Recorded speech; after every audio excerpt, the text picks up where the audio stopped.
was on that corner, trying to get my coins up. Coppers run up on us and we turn to Jackie Joyner. White man kill a black man, they never report us. Black man kill a white man, they gon' start a war. Mama, she was tore up, sipping on that absolute. Young niggas brainwashed, they just wanna rap and hoop. Could've been a lawyer until they came and shot. What's good, man? What's good, everybody? Hey, man, it's your man Q and VJ back in the building. Kayla said screw us today. Nah, I'm playing. She had something going on, but yeah, yo, you tuned in to Choppin' Over Q podcast. That's me on the TCD Media Network, and we are now X Squad affiliate. Okay, okay, it's all good. V, what's going on, girl? Nothing much, man. Glad to be back in the building. Feels like we've been ships passing in the night here lately. So yeah, I know, man. Look, it's good to be back.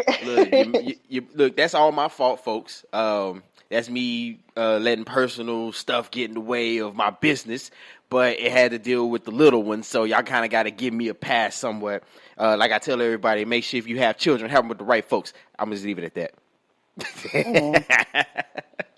Well, a girl on Twitter tweeted out, she was like, if you get me pregnant and then we have a baby and we break up, you keeping the baby. I came here single and I'm leaving single too. And I was like, right on, sis. Hey, that's what's up. Right on, sis. Don't leave with that baby. Leave that baby with that nigga. That's all. Hey, that's all good. I want my money though. I want my my child support. She's listen. She didn't go into that part. So I don't know if she missed. She was.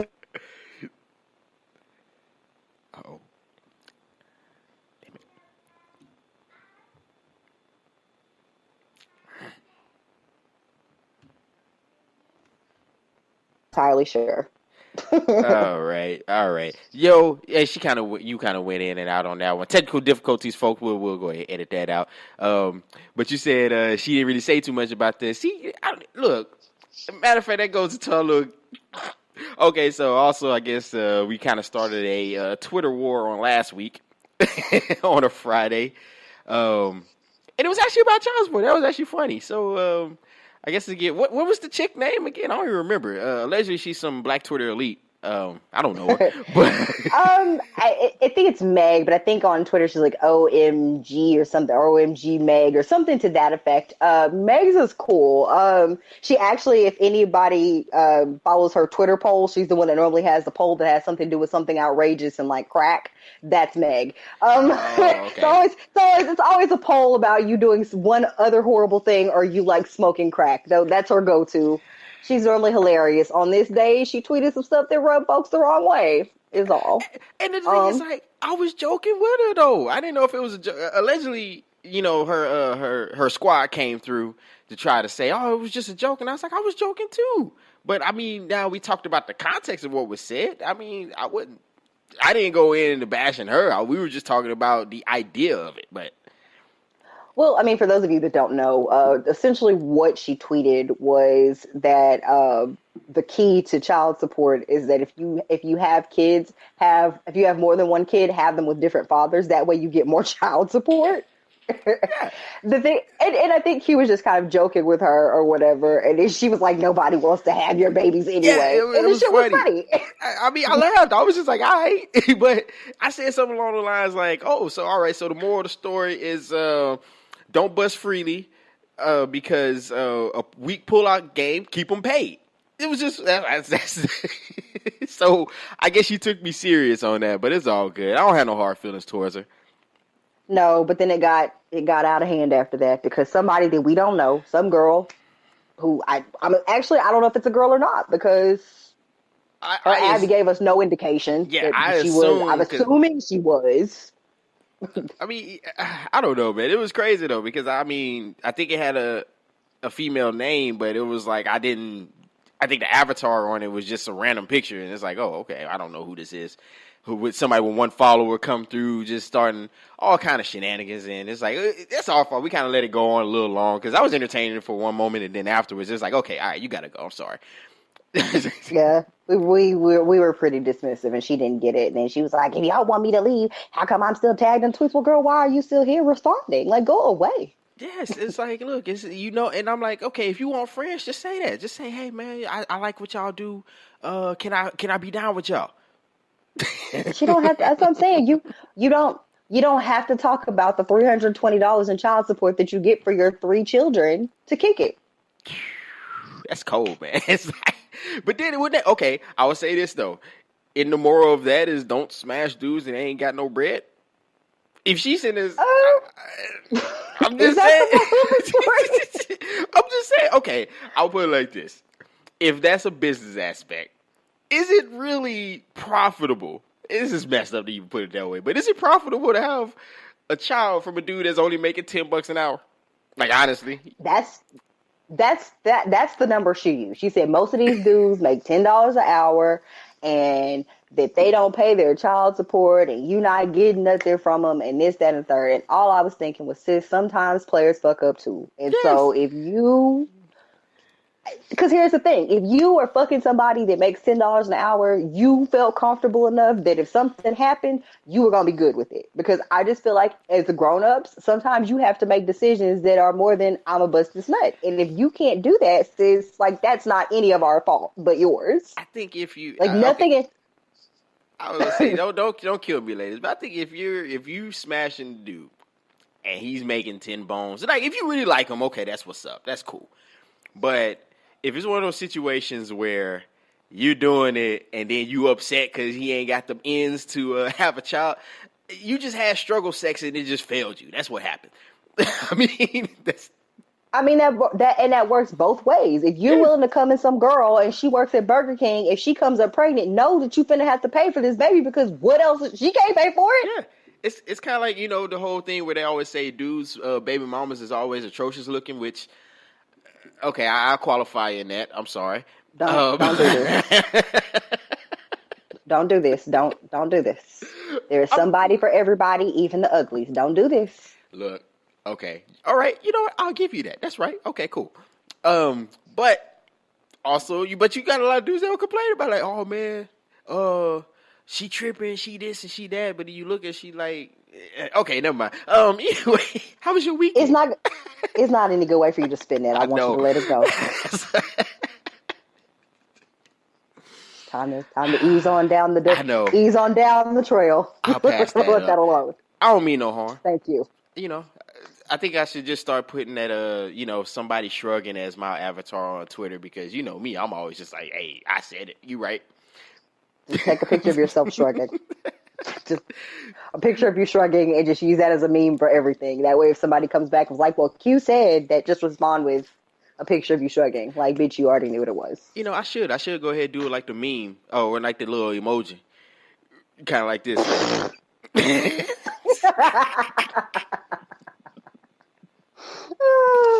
Why is there no there should be just Kanye shrug. I need a Kanye shrug emoji. Like I just need it to be Kanye though. Oh man. But how was your weekend though?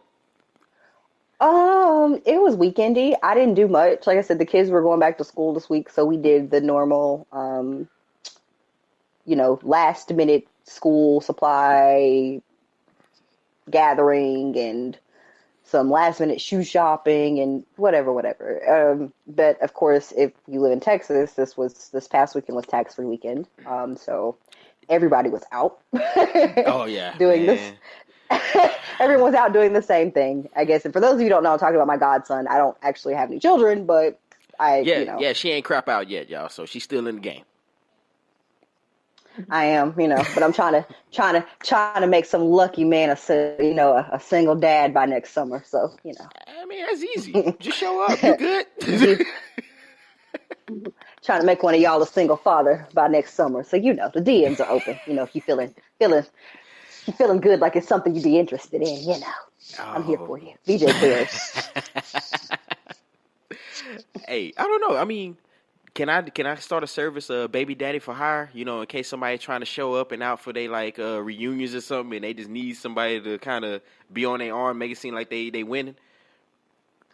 I think, and I feel like that would be a good thing, right? Like, especially if they're pregnant and they don't know who the father is, like you could just show up with them and pretend to be the father and be the doting boyfriend to the pregnant girl, so they don't have to deal with their raggedy ass family asking questions. Yeah, exactly. Hey, ladies, if y'all looking for a loner man, y'all hit me up on Twitter. We actually talk to me. I'm telling you. Look, I'll charge separately for pillow talk. If you want dry humping, I guess we could work that in. I guess He's not dry humping anybody. Just let's get that out in the open. Man, he cannot dry hump you. I don't know. Is dry humping cheating? That's another show for another day. We got to stay on schedule today. We're not going to talk about whether or not dry humping is cheating. We're on the clock, so you got things to do after this. We're not going to do that. We're going to stay on task. All right, we'll leave that. How was your weekend? Man, look. Okay, so it was good for the most part. What did I do? I don't even know. That's not bad. I mean, I didn't do too much. I probably just annoyed people mostly online. Wrote a show. Did Talking 30. Oh, but also, this week is kind of busy because, we got the live show tomorrow. If you out in the DFW area or anything like that, y'all come through Buzz Brews and Debellum. Come through, chill with us, hop on the mic with us. We're going to have an extra mic for everybody to come up and comment and all that stuff. So, hey, it's going to be pretty dope. Come support. Yay. Yeah, Woo, man. if I didn't have to work, I'd totally go, but. Hey, man, it's all good. Hey, but other than that, I think we just chilled. Had to get my mind right for Tuesday, but like I said, that's another situation. That's I'ma handle that, man. We gonna be all right. But other than that, I mean, only other crazy stuff that went on is y'all. How can I even word this? Okay, so folks was just wilding out this weekend. I guess out there in Charlottesville, Virginia. On the campus of the University of Virginia, folks just started wilding. That's where it started. And so basically the situation, there was basically a protest. I'm still confused on the protest because, I mean, it was a protest over statue. I let that they sink felt like the monuments. Yep, the monuments should stay there. The monuments to, the Confederacy. Yeah. The fallen Confederacy that you're no longer a part of, but y'all are very attached to these statues. It's quite amazing. I got a question. This is just a general question. I think I asked. I think I said it on Facebook, but I was like, okay, so you're I guess sympathizers for the Confederacy. Okay, cool, whatever. But wasn't that the enemy of the Union, aka the United States? Well, the thing about it is, how you gonna be a Confederate sympathizer when there's no goddamn Confederacy? There isn't. How you gonna be a sympathizer for some shit that doesn't exist? I'm a unicorn sympathizer. What? Like I guess it's so romanticized. I think in history, especially down here in the South, we hear all kind of different stories. It's kind of like how here in Texas, we romanticize the Texas Revolution, even though we really just gangstered this shit. But that's another story. So when you hear about a lot of people talk about the Confederacy, it's always in a way of, oh, man, it was so great. It was so that. And then those Union bastards came down and just took everything from us and took our states' rights and all that stuff away. And it's like, is that what happened? Okay. I guess we read it wrong. It's cool. So basically, there was a bunch of, they called them alt-right, neo-Nazis, white nationalists, whatever word you want to put on them to describe them. Went down there with their Glad candles, or my bad, their mosquito candles. That's what it really looked like. They had those mosquito torches, and they were walking down on campus by the statue. And I guess they were just hanging out, and then all of a sudden, the other folks, people who don't really rock with them, came through. I think maybe I'm getting it because I know it started that night, but I think everything else happened the following day, correct? Right. Essentially, they had like a counter protest, and a gentleman decided that he would drive his car from Ohio down to the anti-Nazi rally and run it through a group of people. Yes. And unfortunately, I seen it in the newspaper. And no, I didn't purchase one because nobody reads that shit no more or buys one. But they said that as of right now, 3 people have died from that incident over the weekend. And yeah, it's kind of funny because it's when you really think about it, it's like I'm surprised and I'm not because here we are, 2017, 50 years away from what? Well, actually, 51 years, because the last civil rights bill was signed in 68, I believe. Correct. Yeah, so we're 51 years away from that. Right. So I'm not surprised that this stuff still goes on, but this is younger folks, so you can tell now it's basically transgenerational to a point. But we're still looking at stuff that probably would have happened during that time. Well, yeah, and I think it goes to our point when a couple of episodes back when we had Shane from the Midwest Coast podcast on. Hi, Shane. Shout outs. Hey, but we had him on and we were talking about, people having, mixed grandbabies or black grandbabies being the reason that they decide to not be racist anymore. And he was like, I just feel like this younger generation does a better job of not being racist. And clearly, clearly he was mistaken. Sorry, Shane. I think you were very optimistic, and I wanted to feel that optimism that you had. But sir, this kind of proves what we were saying. These people, these young generation, these people are KKK members or, not white nationalists or whatever you want to call it. And it's just not the old South. It's just not the people that were riding around in the 50s and 60s in the hooded capes. These people didn't have no hoods. They're just out there living in their regular ass, in their, cargo shorts or whatever, and their loafers and hipster hats and with their citronella candles with their faces showing. Yeah. So obviously they realize that being a white man in society affords them a lot of privilege. They felt like they were entitled to be out there and do that. And they didn't feel like there was anything wrong with them being blatantly racist. They were committed to come out there. I mean, you have to be really committed to your cause to not hide your face. Let's be very honest about this. You couldn't have cared that much about losing your job or your family. You had a serious commitment to come out there with where people could see who you were. So it's so, but it's I'm still hung up. It was over a statue, though. That's what's really, because I'm we're fighting over landmarks now. And somebody even fixed their mouth. They was well, what's the difference between this and the Black Lives Matter rally, quote unquote? I said, okay, let's look at this situation.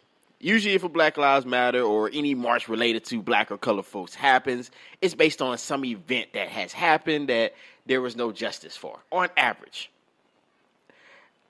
This situation... Well, I mean... Oh, go ahead. Go ahead.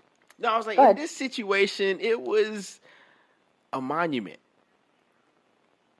Something that you just read about in your book. If you didn't know about it, you would just think, okay, well, what is this plate? What is this thing?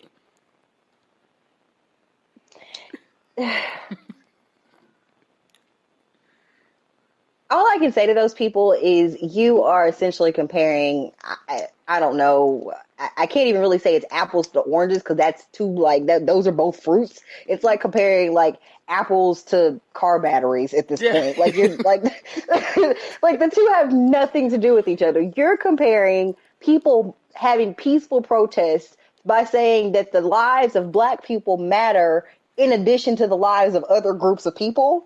You're comparing that to people essentially what amounts to a bunch of white people looking like they were going to go have a really big luau in front of a statue. Yeah, basically. It looked like they were going down to the beach to have a midnight luau, but everybody forgot their coolers and food. So you're comparing people being peaceful and concerned about the lives of a group of people with you being concerned about the preservation of a statue that you feel is a part of history. Yeah. And here's the thing and that's the other argument that I find is very, very strange when people give it that, this is erasure of the history of America by taking down these monuments. And here's the thing about it.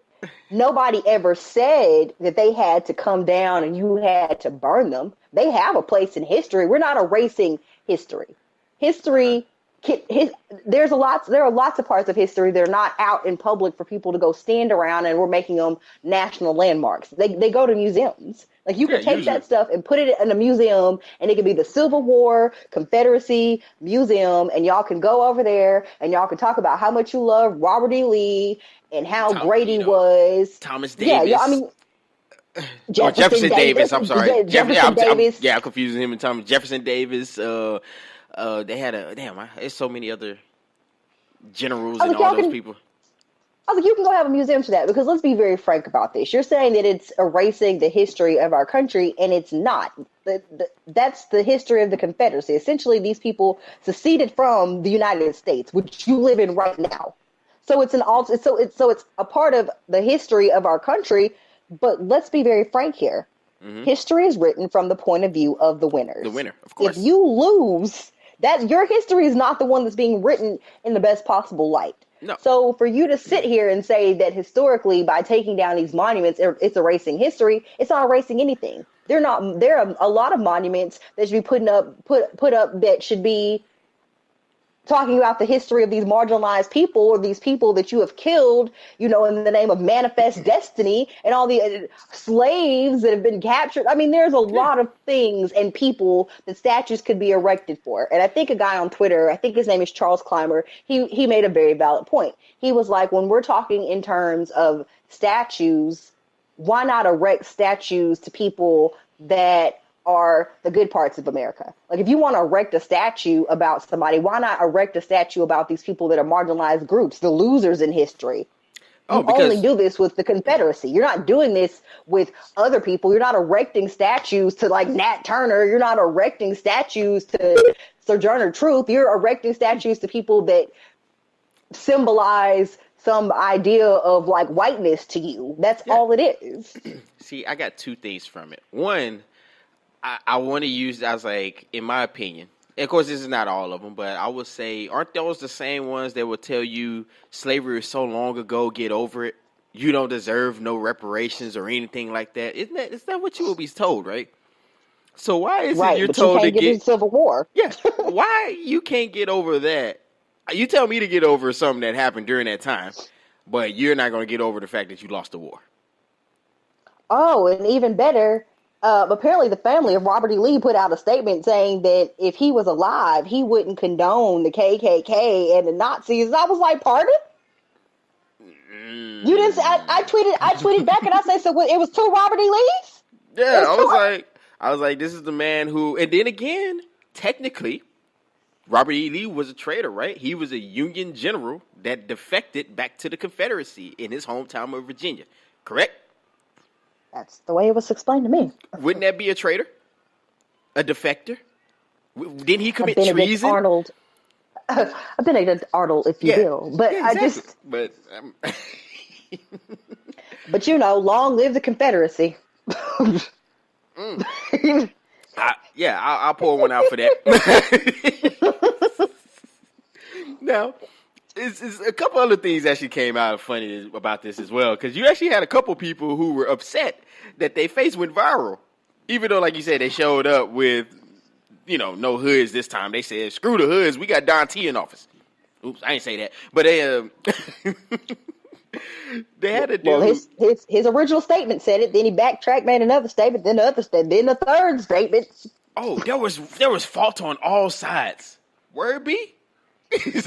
Okay. Yeah, you're right, because someone coerced that dude to drive his car in a crowd of people and kill 3 people. Yeah, you're right. So, but there's people on both sides who did something wrong. Just a couple of black folks got beat up. Just whatever. I will say this about it. This is really my last point on that whole situation with statues and whatnot. Here lies the issue with saying that it erases history. So for those of you who are not people who are like weird conspiracy theorists who feel like the Holocaust didn't happen, like if that's what you're into, like please don't listen to this podcast. Like I don't really want you. It's all lies.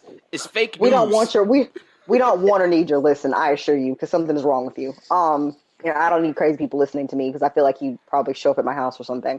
But the Holocaust happened. There are remembrances to it. There are pretty much the agreed upon, thought here is that this is something terrible that happened. And people often say that if you don't, remember or pay attention to history, you're doomed to repeat it.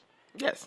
getting rid of, but I mean, and we're still using the term Nazi, which is, a term that was for a specific group of people during the Holocaust, obviously. Mm-hmm. We're still using that term for these people in America. This is not Germany in 1941.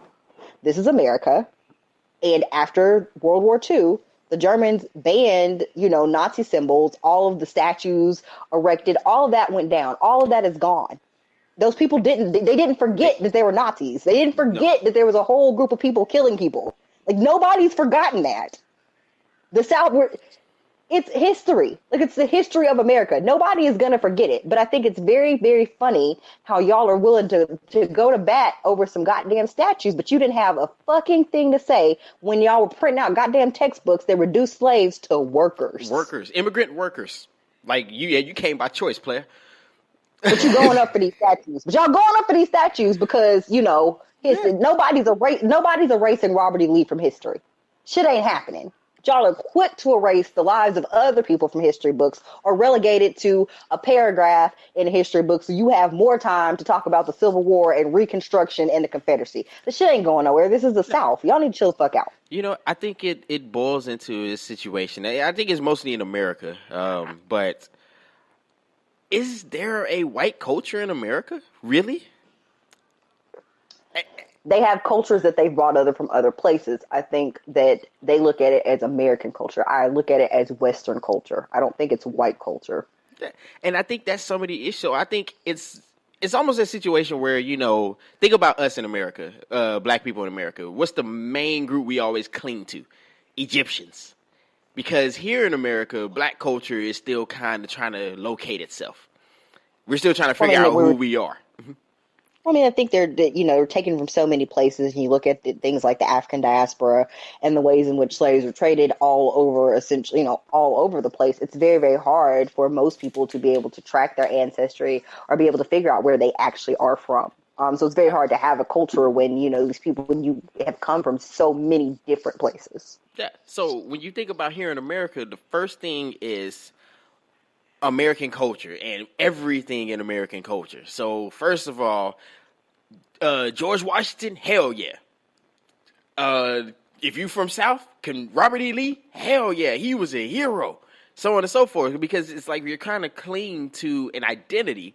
Because I think it's one of those things that a lot of white folks, they don't really know a lot about. I ain't gonna say no, but it's like they don't really. I think they're also trying to find identity.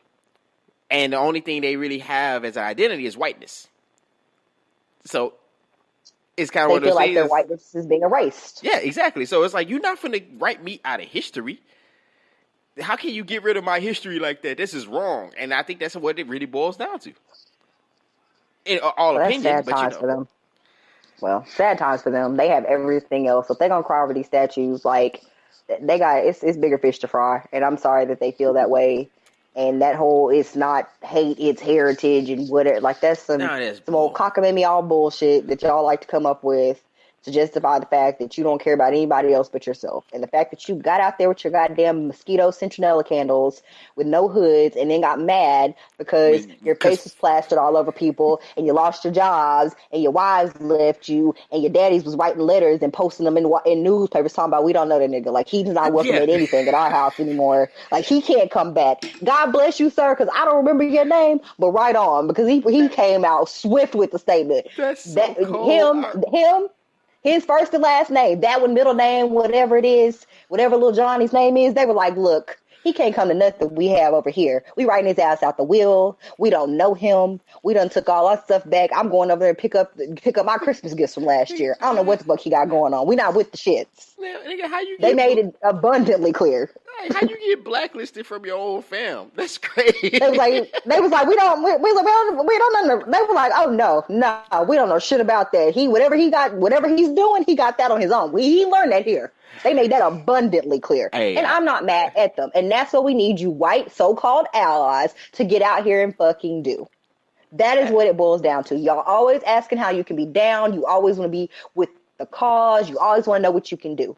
We don't need you to hop out and organize a rally or a march. We don't need you to get on the front lines of Twitter and talk about how horrible it is and hug us and cry. What we need you to do is go to the rest of your little white mamas and daddies and your cousins and your uncles, the people that you're around the most, that say racist shit to you and you don't say anything because they're your family. You need to talk to them.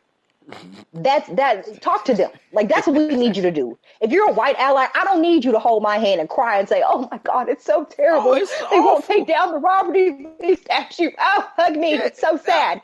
No, bitch, like, go tell your mama to quit being a racist. Then she'll be like, well, sorry. I'm going to see you. I'm going to go back home now. You cool? All right, cool.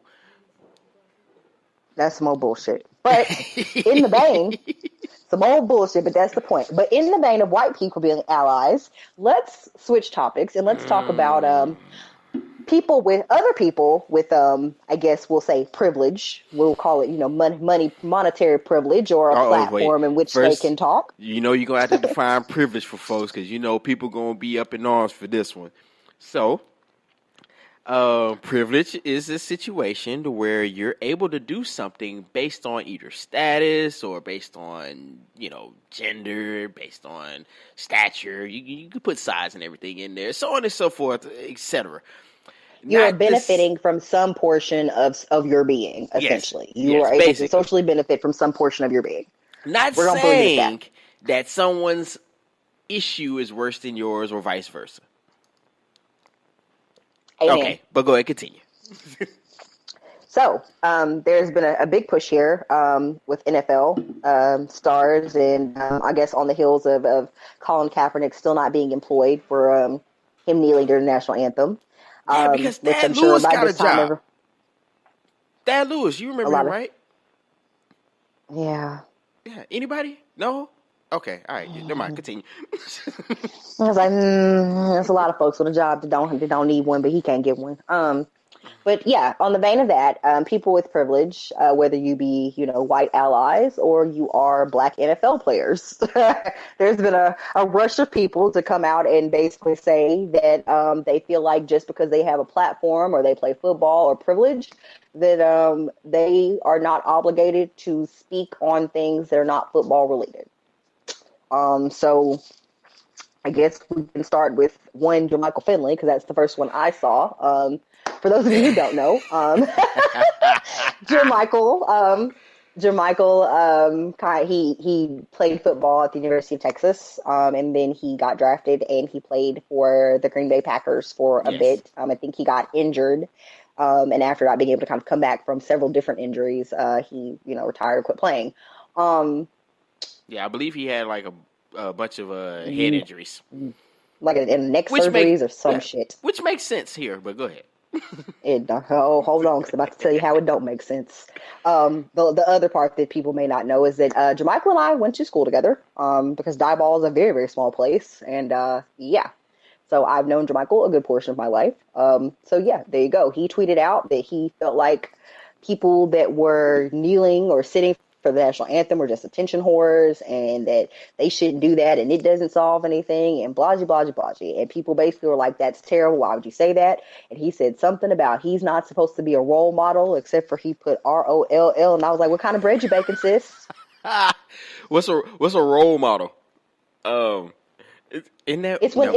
It's when you have like bread and you like, gently brush the butter on it and take like high def photos for like magazines. That's the role model. Oh, okay. Yeah. Oh, so basically, okay. Wendy's buns. All right. That's what's up. Yeah. So when they take like the really up close pictures of the food and it looks like really, really good, that's a role model. Oh. So okay. So you're talking about head injuries, and I will just go on record, and you can quote me, you can tweet me on Twitter about it, feel however you want to feel. I don't care if that nigga is your favorite player. I don't care if that nigga is your favorite person in life. Just know that I know this about him. That nigga dumb as a box of rocks. So we're not gonna blame that on head injuries. He was gonna say role model at 7, at 17, 27. Reading is not that nigga's strong point. So the views and comments on Choppin' Over Q do not represent. They represent BJ _Burton. I said it. Go ahead. There are a lot of black athletes that take feel like being a student athlete is important. They take that as an opportunity to make sure that they have a degree so that they have something to fall back just in case this shit don't work out like they want it to work out. He's not one of those people. Yeah, we know he ain't go to class. Ever. He was taking those paper courses. Pat, I don't know. Yeah. Well, allegedly, because I don't want to get sued, but allegedly, the word was we were in high school that they like paid somebody to like help him take his SATs and ACTs so that he would have a high enough score to go to school. Who knows? But oh yeah, just a tutor. That's what the we're gonna story. say. He got a tutor. That's the story. Allegedly, somebody did it. But I digress. There are several other people that are probably, less dumb than him that also said similar things. So, maybe we can't really we could chalk the dumbness up to saying role model, ROLL, but the views expressed in the rest of the tweet. I mean, we can't chalk that up to dumb. But there's spell check on your phone, though. I mean, I'll put it like this. We all have misspelled because we were typing too fast, or we knew what we were saying, but our mind didn't connect to our fingers in the same time. But a lot of us also go back and put right under the tweet some kind of, hey, star, I meant this, or, usually you try to correct it to an extent. Whoever put the star under the tweet and spelled it correctly for him was telling him something he had never heard before in his life. He was like, man, you dumb. What you mean roll? That ain't even a word. I would have laughed if you would have said something like that straight. He probably did with whoever was sitting there beside him while they let him post those dumbass tweets. Oh, man. But then also, there were several others. I think Des Bryant, for those of you in Cowboys Nation. Fighting Jerry Joneses. You know how that goes. America's team. Well, a portion of the team that America loves so much, for you black people that love your Cowboys. He definitely said that he doesn't feel like he should be obligated to speak up or use his platform because he has a family to feed. And I'm sure there are several of you that feel that way. So what do you have to say about yon subject, Q? Do you feel like our black people that are in positions of power, that are entertainers and play, ball players, should they use their platform to talk about social issues? Oh man, I mean, I'll say this. I'm not saying you're obligated to do so. I ain't gonna tell anybody because it's your voice. You can do whatever you want. You have the right to stand idle if you want to. Okay, fine, whatever. But when it hits your front door, don't say nothing. You can also say you're somewhat part of the problem if you do stand by idly. But I would say this. Based on the situation, I think what happened to Colin Kaepernick has scared some guys who, I don't want to say, lack testicular fortitude. Is that nice to say? I don't know. I could be wrong on that. Don't worry about it. But well put. But you got guys who are afraid because they're like, dang, I mean, if I stand up or sit down or kneel, whichever one, I can be put out. I can be on the outside looking in, and I ain't going to be able to live this life no more. So you got a lot of guys trying to choose between their lifestyle and doing what's right. Well, yeah, and I will say this. Shout out to Charnel from What About Your Friends podcast. Hi, Charnel and Frankie. But he very often says about things that he is very convicted about. If you are with the shits, essentially, if you feel deep convictions about something, then you should be willing to roll with whatever comes with it. Yes. So if you out here feeling like if this cause is worth it to you, then you ought to be able to roll with it. That means you got to lose your job. That means folks don't fuck with you anymore. If that means you lose whatever you got, if you feel convicted about it, then you got to be ready for whatever comes with that. And I feel like that's the difference. That's the difference between talking the talk and walking the walk. And I think with Colin Kaepernick, you're seeing somebody that is very convicted about and deeply believes in what he is doing. So he doesn't really care about whatever the consequences are. Because I honestly feel like when push comes to shove, the people around him are more outraged that he doesn't have a job than he probably is. Like, I think he was prepared for what could happen. I mean, it's the same thing when people try to bring up Marshawn Lynch and Michael Bennett. Marshawn always been my dude because he always said, I don't give a fuck. You find me, nigga.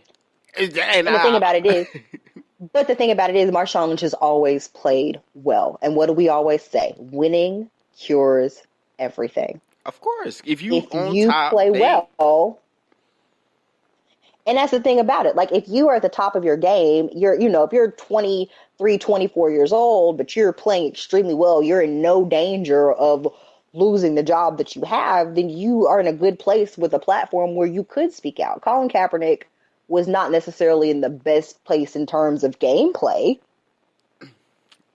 So Yeah. he was kind of on the cusp. Yeah, yes and no. I would say this. Okay. I would agree to an extent, because one thing Colin did go through was something. First of all, the 49ers went through something that no team ever went through. They had like 30 niggas retire at once. So Correct. the team that got them to the Super Bowl was no longer there. He didn't have Right. weapons. And honestly, he was the best quarterback on the squad. I mean, he did have a good 4-to-1 touchdown to interception ratio, so on and so forth. Is it the best? No. But he wasn't the worst He either. played well considering the circumstances. Yes. I will give you that. Because he didn't have people are like, oh, he played horrible. His season statistically was not that bad. The teams, on the other hand. Yeah. I mean, he's throwing to random guy from the crowd. Spencer, the water boy. I'm just saying, he's throwing to dudes that you can't even name. I'm willing to bet. I'm betting money right now. Anybody who's listening to this, put me 3 receivers outside the running back and outside Torrey Smith who played for the 49ers right now without looking it up. You can't. I'm just saying. So I'm gonna go with hot dog vendor 3, please. thank you. It was so bad they were probably pulling people out the stand. Hey man, you played football? Yeah man, I played back in '87. Oh man, that's cool. Come on with it. They literally Kurt Warnered the whole entire receiving corps. I mean, It's impressive, really. But it's crazy because then you gotta look at the guy who he took over. That guy got a job right away. Like we said, Thad Lewis. Man, that's another question. Name me the school Thad Lewis went to. I'll wait. I can't even point Thad Lewis out to you, so I didn't Exactly. think he went to school. He went to a school. Was it a high school? Did it have university in it, maybe? Yeah, bad thing is he went to Duke. Oh, well, well. Yeah, there you go. He's the ex-Duke quarterback that people was like, who the hell is Thad Lewis? And then, of course, they brought old dude with Pop Warner, a.k.a. Canadian football experience. But, that's in the story anyway. But it is one of those situations where you got these guys. Some are, like I said, Marshawn, he going to do what he got to do. He's always been the rebellious type. And I think that's also why the NFL never really liked him. And I'm still under the conspiracy that that's the reason they didn't give him the ball in the Super Bowl. I don't want to hear people say, oh, well, they were trying to switch it up. No, you're on second down, you run the ball. Especially if you got a dude they can't stop. I'm just saying. No, sir. No, sir. We're going to stay on task. No, sir. But I would also say, you got guys like Tim Brown, ex-Raiders receiver, come out and say that that's not – people watch football to get away from their life. You got to keep that away from your job. And I say, Tim Brown, stop. Stop, dude. Because if you have the opportunity to speak – because who else you going to talk to? You going to talk to the dude on the street? You going to talk to your barber? You going to just go out and yell it? What you going to do? But, I mean, if you have the opportunity to speak up, knowing the circumstances, I think that's more brave than anything. It is, but here's the thing about it. I think it also depends on what you're speaking up about. They're talking about this, and it's very nuanced, right? We're talking about a situation in which people frown upon Black people, standing up for themselves or saying that they're being mistreated. Like, it's fine for you to say it behind closed doors, but if you, God forbid, you say it out loud where white people have to be offended that you're saying that you being entertained by these niggers every Sunday, but the rest of it you shooting them, but you're shooting them Monday through, Saturday, like, it's a problem. And I think it is one of those things where if they say, like, let's say Colin Kaepernick was like, I'm going to kneel because there are a lot of homeless, jobless Army vets, but we say this is America and these people are defending America, but they're homeless and jobless. And I'm going to kneel until we do better by our veterans. People would have ate that shit up. He'd have been all over Sports Center and they'd have been like, caps for the veterans. You see what I'm saying? Like it's very, it depends on the rhetoric. And when you're talking about Black people, white people don't want to feel like, gasp, other people, that for whatever reason, Black people are dissatisfied with what they're giving us. And so for them to put that in their face, they're like, oh, how could you hate America? But I tell you, if he was kneeling for children's hunger, oh, you'd have been cool. They'd have been like, oh, that's so brave of him. That makes sense. Okay. And it's funny because, I think Chris Long, he's actually a white guy, defensive end for, I forgot the team. I want to say Miami. I might be wrong, though. But he even questioned it. He was like, y'all mean to tell me that the stuff that Cap has done, he can't get a job again? Basically, I'm paraphrasing that, but he was like confused on the whole situation because he knows what's up. He's actually, that's Howie Long's son for a lot of people who don't know. But yeah, he's just like even then he voices disdain with the situation that happened in Virginia because he actually went to the University of Virginia. So I mean, there's a lot of stuff going on. Like you said, Tim Brown and then Hugh Jackson, the coach for the Browns, who's sitting there telling, "Hey, I don't mind what Cap did, but my players better not do it." It's like, wait, what? How you for something or you cool with something, but if your players or it's your backyard, you have a disagreement with.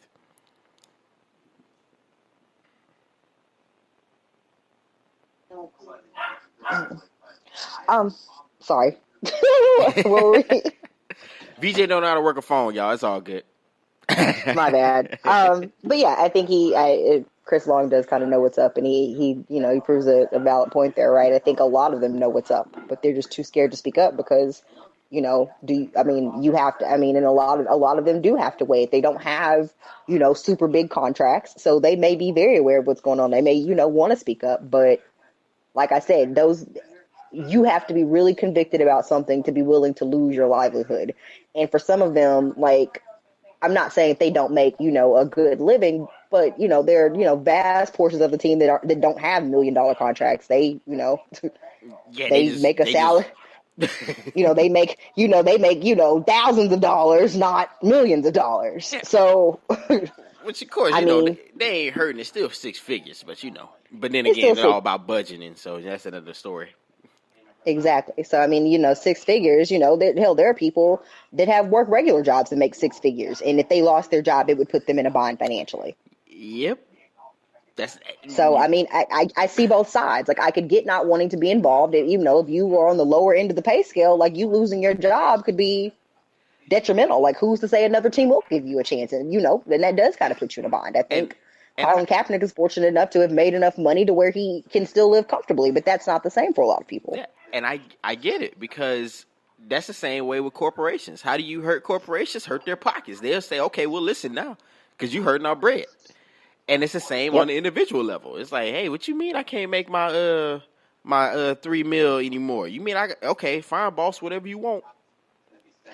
You got a soft shoe. But speaking of other people and some other things,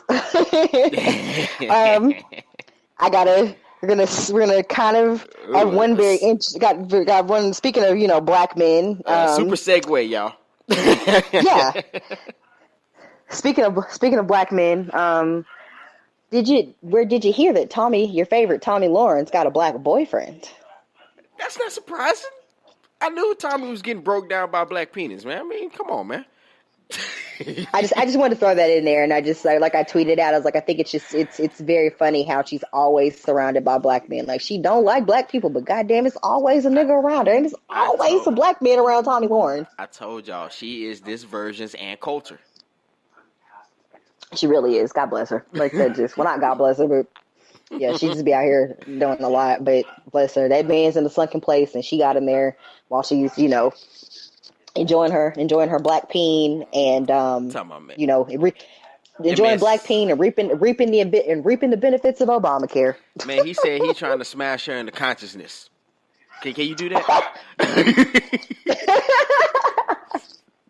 I don't think that's a thing. But I just wanted to kind of throw that in there. But segue number 2, other kind of white ladies that like black men. We're gonna talk about Kim Kardashian. She, white, spicy white. She says she's Armenian, spicy white. It's still white, goddammit. Stop playing word games. You just happen to be from Armenia. She's spicy white. Her daddy was Armenian. She's spicy white. It's fine. So yon spicy white, Kim K. She is catching some flack on the interwebs because she was very quick to jump up and defend one Jeffree Star. If you don't know who Jeffree Star is, he is like a makeup guru. He has a lot of makeup line. He has a makeup line. He's always putting out, some But if you also don't know that about Jeffree Star, you probably don't know that Jeffree Star made a big stink a while back because he's kind of racist. Well, I mean, not kind of, he is racist, but it's in very derogatory comments, and he does regularly use the N-word and say crazy things regarding black women and other people. And just when, people were like, oh, maybe that was his past, maybe he's learned and he quit using the N-word, he managed to say some other derogatory things that weren't the N-word, but to another makeup artist that was a woman of color, and he said some very nasty things about her. So Kim K jumps on the internet and tells us that we should all forgive Jeffree Star, and we should excuse me, let me move my bang. It's baby boy podcast. Let's say, let me move my bang so I can get this right. How would she say it? Let me get this right. She was like, you guys, I know that racism happened or whatever, but I just feel like we should be more forgiving, and that's the past. And you guys should just get over it, because Jeffree is my friend. And I just feel like any friend of mine would not be a racist, you guys. I mean, oh my God. Y'all just need to get over the racism. Y'all need to get over that. That is the past. Racism is over. You should be over it. So yeah, she said it like that. I think that's how it went. Something like that. Okay. I was about to say, when you finish, I think I have the rant here, but go ahead. Yeah, I'm done. Oh, okay, hold on. Hopefully this is the right one. Y'all go ahead, bear with us. Hold on. Okay, I just want to come on here for a second as someone that has been buying makeup for a really long time and someone that is a fan of the brand Too Faced. Now, I know some people are not going to like this opinion because it's me, and I guess whenever it involves me, I'm not allowed to have an opinion, but hold on. So this is the owner of Too Faced Instagram page. He posts a picture of his own Unicorn Tears lipstick, hashtag there aren't unicorns in the Amazon. So let's go back to the shade. Then he has to, of course, announce that it has the #1 spot as the best-selling lipstick in all of Ulta. Aw, congrats. I'll tell you what the problem here is. Who's that insecure that they have to post something that shady about another brand? One other small problem. This is Chloe Morello, who is a huge YouTuber. Okay, that wasn't it. I'll find it later. That's something totally different. It's all good.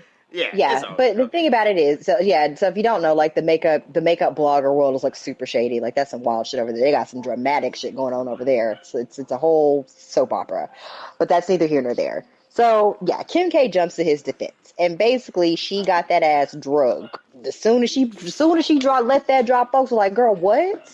You already done put out that ashy ass contour shit, but then you want to, they talk bad about a little makeup. They was like, girl, that contour kit is ashy the motherfucker. You want me to spend my money on that? And you want to defend a racist? Oh no, girl, we don't have it for you."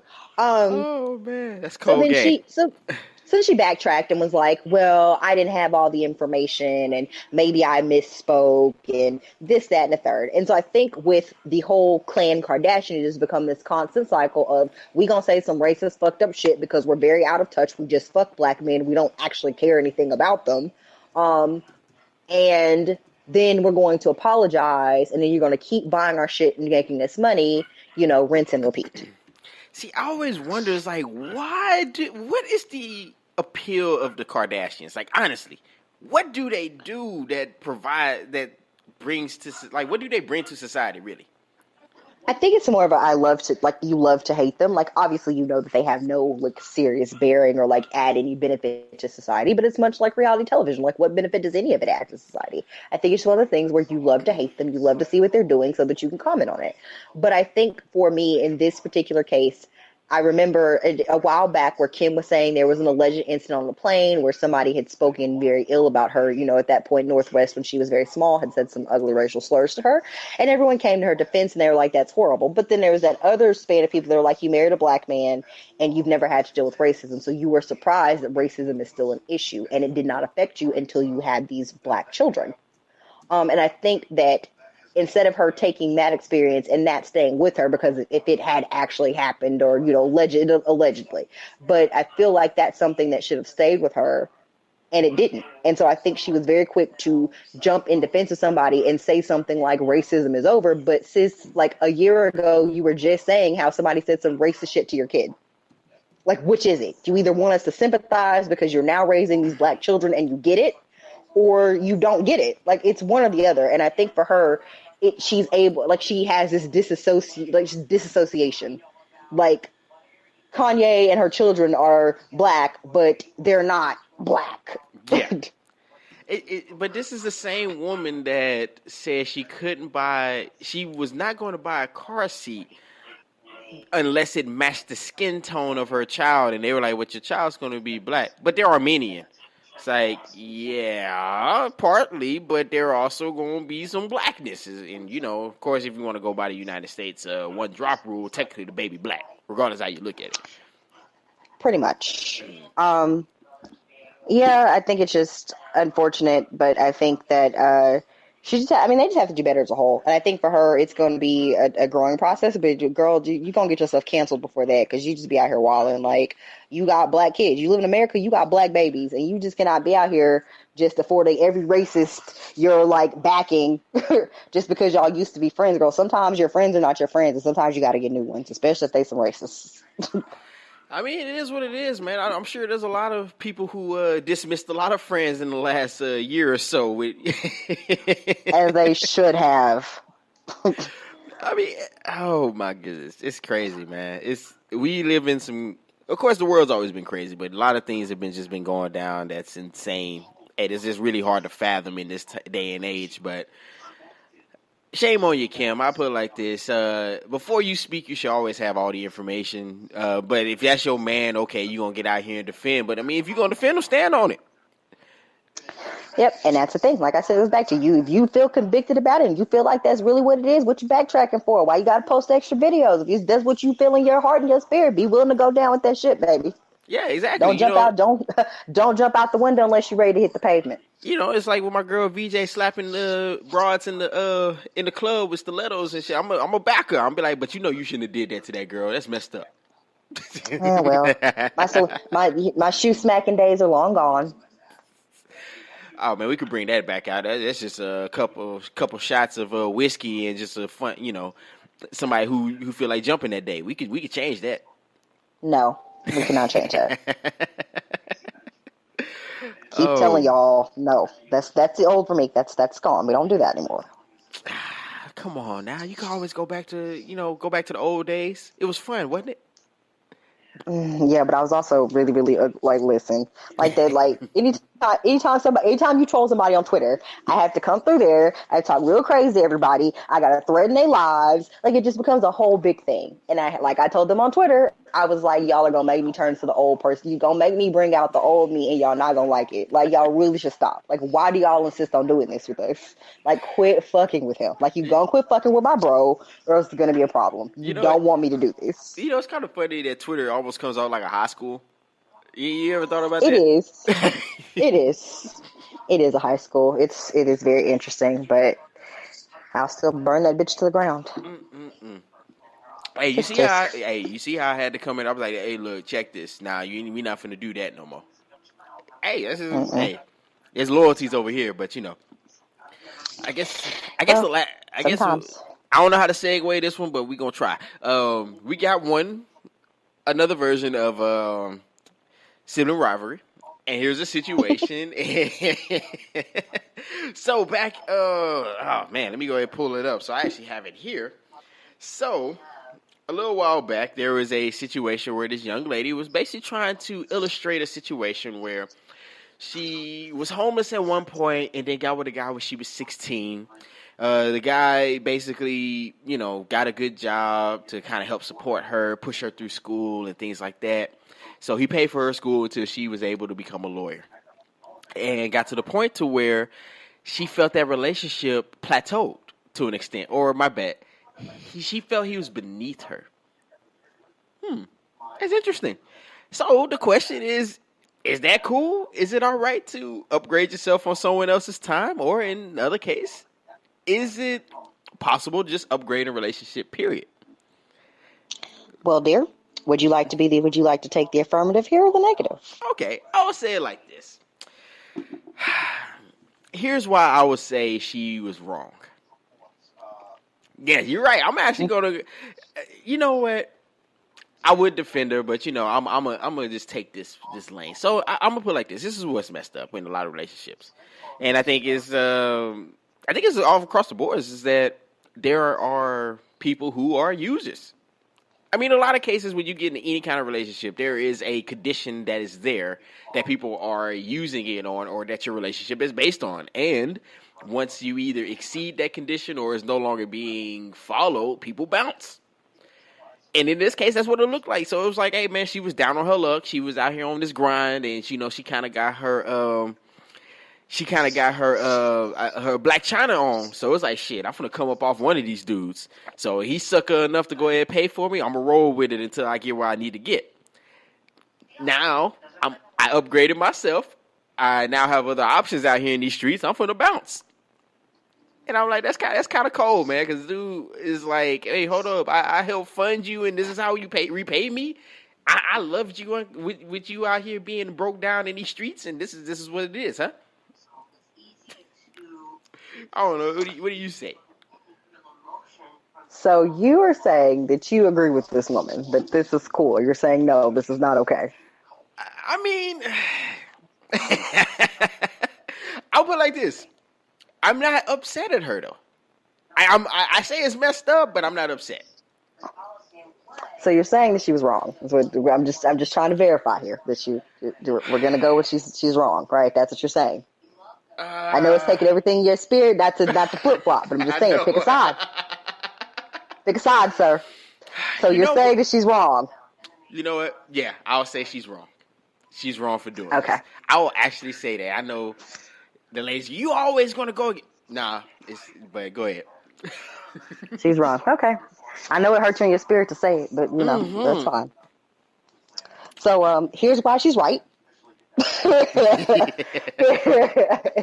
and this hurts my spirit to do this, but we gonna do it. So here's why she's right. In the vein of all the great scammers, she saw a sucker and she licked. Papa Snoop said it. So he did. And here's the thing about that. I mean, even if you don't call that man a sucker, you have to look at the way relationships are usually set up.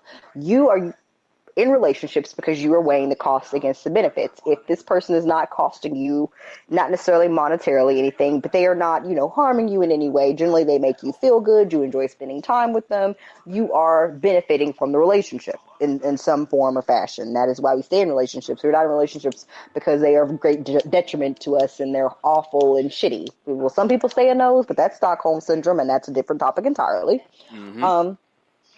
But yeah, usually we're with people because of whatever benefits that we are receiving from them. And in her case, at that point, I will also say this. From what it sounds like, he was a grown man and she was 16 years old, which is, again, a whole other set of issues that we're not going to get into. But as an adult man, he essentially he had essentially adopted her. Like, from what, listen. Wait. You don't let me finish because he was grown and she was a 16-year-old girl. So what did he do? If you take on a jobless, homeless, uncared for child, what have you done? You have become a foster parent. Now, granted, he had a sexual relationship with his foster child, but he was still providing her a roof. He was still going to work to make sure she had money. He put her through high school and then through college and then through law school. So what do children do when they grow up and graduate? They leave the nest. Most parents do not then expect the children to stay and hang out with them and continue to do child shit with them. She left the nest, bro. That's what happens when you get a foster kid. Like, the fuck? That's so cold. Is it? Maybe it's his fault for getting a 16-year-old foster child to then fuck and then take care of. See, okay, all right. I'll say this: we don't know how old he was. Maybe he was just 18. He's an adult, so he adopted a foster kid. 18 though. That's close. He probably went to the same school with her, probably knew her. Say, hey, baby, you cold enough. Let me go ahead, come up and clean you up, and you can stay with me. Well, what happens when men do the same thing? What happens when a woman takes a man in and helps him get on his feet and That's different. emotionally invests in him and gives him her time and all of her emotional energy and emotional work for that man to get on and do what? Like Kanye said, leave that ass for a white girl. See, I ain't So doing essentially, that. she just did the same thing in reverse, except for she was smart enough to be the one on the receiving end of all the benefits. She let that man build her up. She let that man pay for her lifestyle. And then when she got on, now she going to leave his ass. I don't know if it's going to be for no white man, but maybe. But she just really leaving his ass. So really, the issue here is with him. Like, he should have been smart enough to realize that he wasn't going to be able to make somebody stay with him because he did those things for him. See, that's why And here's the dudes. thing with relationships. And here's the thing with relationships with people that do things like that. When people do things for you in a relationship and then they hold it over your head that they did those things for you, then you start to resent them. When you feel like you've done so much for a person that they are obligated to stay, your relationship is unhealthy anyway. See, that's why dude's out here Lawrencing right now because, he was cool. He thought he had him one. He was like, yeah, man, I got my girl. I was able to help her. I feel good. I felt needed. And then all of a sudden she was just like, psh, peace, player. I appreciate it. And it's like, that man ain't going to never be able to love again. He gonna be like, man, screw that. I'm finna get out here and just start breaking hearts and smashing holes left and right. Well, it's a lot of women that can't never love again. What is your point? She did what women do. She did to men. She did to that man what men do to women all the time. Let themselves be built up and taken care of. It's not different. It's different because you want it to be different. It's different because you want it to be different, but it's not. It's the same thing. Nah, man, y'all get over it. Y'all get over it quick. She came up on that man, and now everybody's upset, and oh, that's terrible. How could she use him like that? She used him like people use anybody else. Man, woman, goat, hippo, whatever. So what you saying is people use people all the time, and you cannot expect people to owe you something or stay in a relationship because you did things for them. If that's the case, anytime you're in a relationship where you invested anything more than 6 months of your time, you should want anything back that you ever did or gave to that person. Hell yeah. I need to get that in contract. We need to do like these little small contracts. Say, hey, man, if I invest X amount of time in you, then you owe me X amount an hour. But that's not how it works. When you love somebody, you're supposed to be able to, give to them because you care about them, which leads me to my next point. Nobody loves unconditionally unless they came out of your vagina or you donated your semen. Those are the only things that we love unconditionally, the things that gave birth to us and the things that we give birth to. That I can agree with. I tell everybody there's no such thing. My babies, I don't expect nothing from them. I don't want I just want them to grow up and be respectable people. But my job, that's it. Now, my old lady on her hand, hell yeah, we got conditions. This is like I know she got conditions for me. If I can't keep the lights on, nigga, I gotta go. That's just how it goes. And that is the way and that's the way I'm just saying, you don't love people unconditionally. And so I think it's one of those things where people like to believe that that is the case. And so to see in practice that, hey, love isn't unconditional. And this man picked her up when she was in a vulnerable spot and was able to help her build her life into something. But that doesn't mean they owe you anything. And that is the thing that people need to realize about life. Nobody owes you anything. And it doesn't matter what you do. If you did it because you felt like they were going to owe you something, then you should have done it in the first place. So are you saying that, one, it's okay to upgrade when you do if you feel like you've moved past someone or surpassed them, it's okay to drop them? Is that what we're saying? People grow apart every day. Oh, you don't go together, you grow apart. That man worked 2 jobs, put that girl through law school. He should have made an agreement that, okay, once you get to a certain point in law school, girl, you're going to have to get an internship or something. You're going to have to help with these bills, chick. Because I want to go to school too. I want to do something different. So maybe he thought that was going to be the case, and she was going to be down with the get down because she'd been there 16. But a lot of people stay places because they don't have any other options. And when they get options, what they do? Bounce. I tell everybody that, man. Look, people are. I put it like this. I know they say people are as faithful as their options. There you go. You got options. You do other shit. When you got options to do shit, you do shit. You got options to do. And then she didn't have no options. She didn't have no money. She didn't have nowhere to go. And when she got options and money and somewhere to go, she got there. That's hard to explain to folks because they get out here and get their feelings and they get their feelings hurt and they be like, well, hold on, you supposed to love me for me. No, nigga, not exactly. Yeah, I love you. I mean, that's I do love you. But don't mean I gotta stay with you. That don't mean that.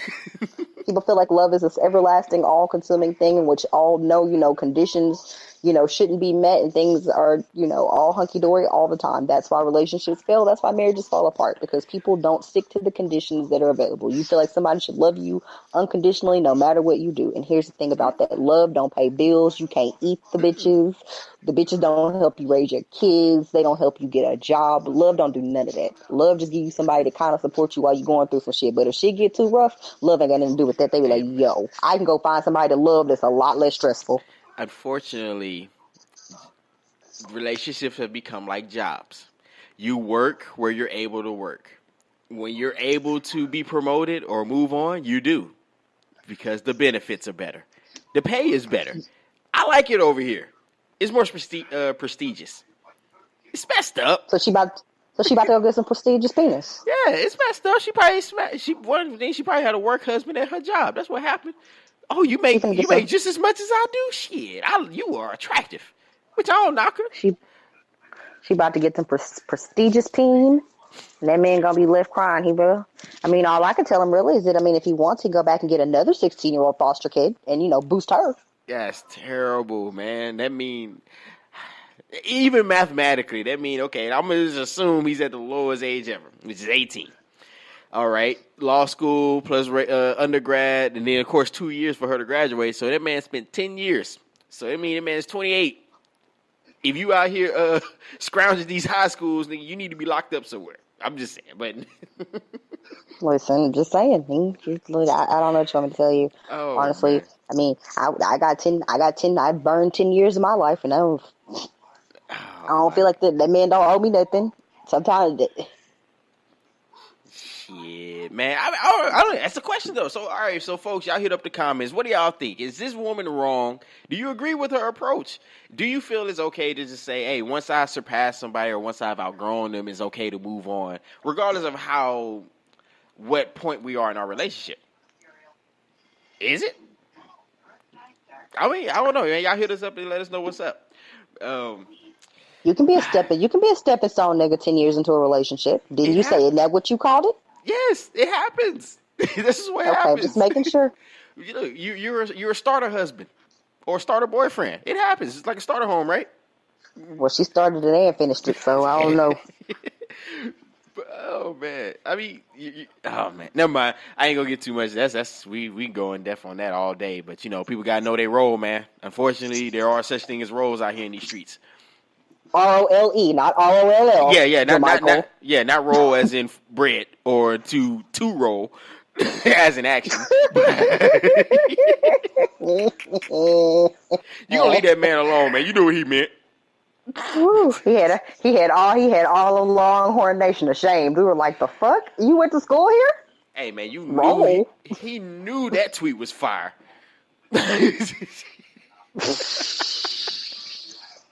Couldn't tell him it wasn't. Goddamn, he thought he had one. Oh my man, hey, look, it can't be worse than Don T with Kufifi. We still trying to figure out what that means, but.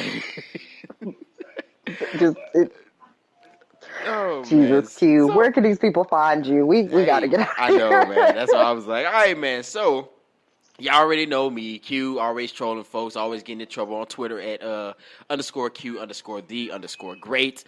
And that's where you can catch all of my, if y'all want to get to some Twitter battles, man, y'all just follow me and y'all find them. I'm always going to say something outrageous. Just hop on in. But, yeah, I'm also the same on IG. And also make sure to follow at Talking 30 is at Talking 30 to follow the Talking 30 radio show is the show that I do out here on the afterparty.com on Mondays from 8 to 10. Call in 214-717-4827. It's a shame that I know that because it sounds like I know that like my grandma number, but it's all good because I shout it out all the time. But yeah, man, y'all call in on that. We got the live show this week, which we're actually going to try to do live via Spreaker. So if y'all follow me on there, I will shoot out that link into where you can actually follow us during the live show on tomorrow. Other than that, if you hit me up on Facebook, I am at Quentin Simpson, and also follow all the shows on the TCD Media Network, which will be on Spreaker. So Spreaker.com/TCD Media Network or The Critical Dump. Just so search those, and you'll pop up with all the shows. We have the Second Shift podcast on my man Gil B. Follow his stuff, dope work. Also, my man, it's Super Eric with Happy Politics. If you're into political talk, that's the place to go. Dope shit. Yeah, I think he left off one thing. So if you are on the go and want to check out Talking 30 on those Monday nights from 8 to 10, you can do that by downloading the After Party Radio app. That is available, and then they are on the B side, so check them out. Yeah. Yeah, and it's free. You know, you got to put that out there. It is. Y'all ain't got to pay no. Y'all know y'all cheap motherfuckers. Y'all ain't got to pay no money. Just download and listen. Come on now. Hey man, folks struggling out here, man. They trying to get their business together and not get lose their job with their woman, you know what, or man, whichever one. well, gotta rub them coins hard, buddy. Rub them coins together and start a fire. I want it for you. We're gonna speak it into existence. Well, nobody lose their wives or husbands or girlfriends or 16-year-old foster kids. It's great. Oh my goodness. Anyway. Yeah, you guys can catch me. So also on Twitter, defending Q to the death and they be wrong is a $3 bill. But you know what? But I'm not gonna let you just drag them. So you know what? We're there. We in the building. I think I'm back on Wednesdays to Would You Rather. We played today. I was a little out of pocket today. I'll admit that. Sorry, guys. I think y'all are disgusted. I think y'all are disgusted with me. I had people telling me, "Girl, no, I don't want to play with you." So I think y'all are sick of me. So if you are in fact sick of me, then you can always check out Six Brown Chicks and that crazy mess. You can always go hang out with Six Brown Chicks. You ain't gotta hang out with me. I get it. But if you're interested, you can check me out at @VJ_Burton on Twitter. That is actually also my IG now too. Look at me. Hey. Oh, that's what I'm talking about. So it's also my I am, right, after many, moons of telling you that I wasn't going to do it. So at IG, on IG it is at @VJ_Burton as well. And then on Snapchat it is Meek B. I enjoy watching y'all snaps. So add me because I always, like to comment and I enjoy looking at y'all because, why not? Your life is way more interesting than mine, so it's dope.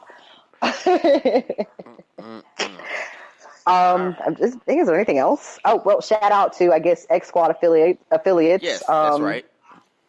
Thank you for having us. Yeah, we appreciate that. TCD Media Network, X Squad affiliates. We're gonna try to do this little collab thing, try to bounce off each other. It's all good. Also, shout out to everybody who rock with us as far as podcasts and all the listeners, all the other podcasts.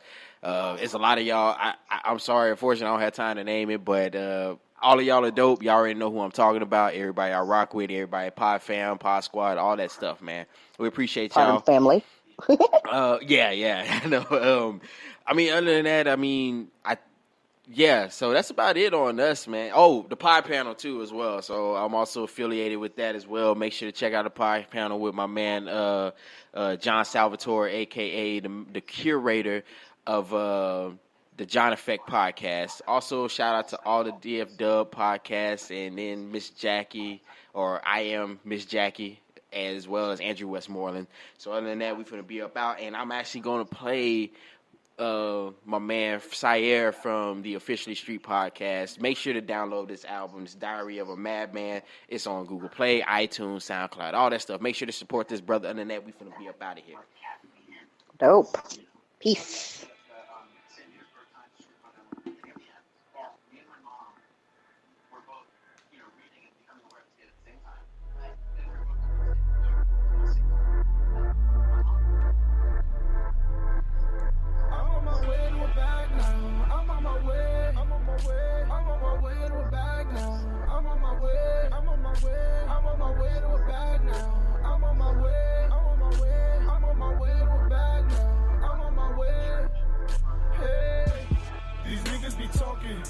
They want to see the enemies. Those are the closest. They say that they really be friends to me.